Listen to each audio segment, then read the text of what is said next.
Compounding நம்ம பணத்துக்கு ஒரு மந்திரம் மாதிரி. இது நம்ம பணத்தை காலப்போக்கில் வேகமாகவும் பெரியதாகவும் வளர உதவுது. ஒரு பனிப்பந்து மலையிலிருந்து உருண்டு வருவதை கற்பனை செய்து பாருங்க. அது சிறியதா தொடங்கி உருளும் போது அது அதிக பனியை சேகரிச்சு பெரியதாகவும் மாறுது. நம்ம சேமிப்புக்கு காம்பவுண்டிங் செய்யறது இதுதான். நாம் தூங்கும் போது நம்ம பணம் நமக்கு அதிக பணம் சம்பாதிக்கிற மாதிரி நீண்ட காலம் நம்ம பணத்தை காம்பவுண்ட் பண்ணி வச்சா அதிக லாபம் கிடைக்கும். ஒரு சின்ன விதையை நட்டு அது பல வருடம் கழிச்சு ஒரு பெரிய மரமாக வளர்வது போல.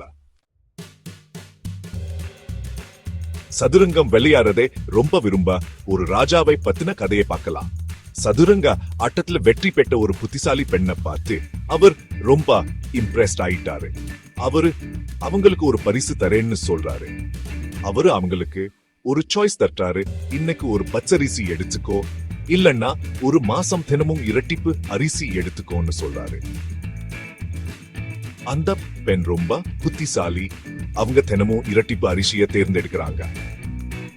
முதல்ல இது ஒரு முட்டாளான சாய்ஸ் மாதிரி தோணும். ஆனா நாட்கள் போக போக அரிசி பல மடங்கு பெருகுது.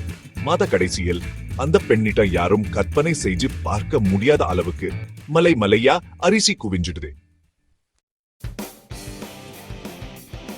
இந்த அரிசி கதை காம்பவுண்டிங் பத்தி ஒரு முக்கியமான பாடத்தை கத்து தருது. அரிசியை போலவே நம்ம பணமும் முதல்ல ஸ்லோலி தான் பெருகும். ஆனா காலப்போக்கில் அது பெரிய தொகையா மாறும். சீக்கிரமா சேமிக்கவும் முதலீடு செய்யவும் தொடங்கினா நம்ம பணம் காம்பவுண்ட் ஆக்கி வளர அதிக நேரம் கிடைக்கும்.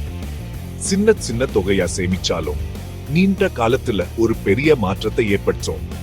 மாமரம் நடர் மாதிரி நினைச்சு பாருங்க. மரம் பெரியதாகவும் வலுவாகவும் வளர் நேரம் எடுக்கும். ஆனா இறுதியில் அது பல வருடங்கள் சுவையான பழங்களை தரும். நீண்ட கால செல்வத்தை உருவாக்க காம்பவுண்டிங் ஒரு ரகசிய வழி. சீக்கிரமே சேமிக்கவும் முதலீடு செய்யவும் தொடங்குங்க. அது ஒரு சிறிய தொகையா இருந்தாலும் பரவாயில்லை. பொறுமையா இருங்க. உங்க பணம் வளர விடுங்க. ரோம் ஒரு நாளில் கட்டப்படல. நிதி பாதுகாப்பும் அப்படித்தான். சிறிய நிலையான படிகள் பெரிய முடிவுகளுக்கு வழிவகுக்கும். இன்றே உங்க பண விதைகளை நடுங்க. உங்க நிதி எதிர்காலம் பூக்கட்டும்.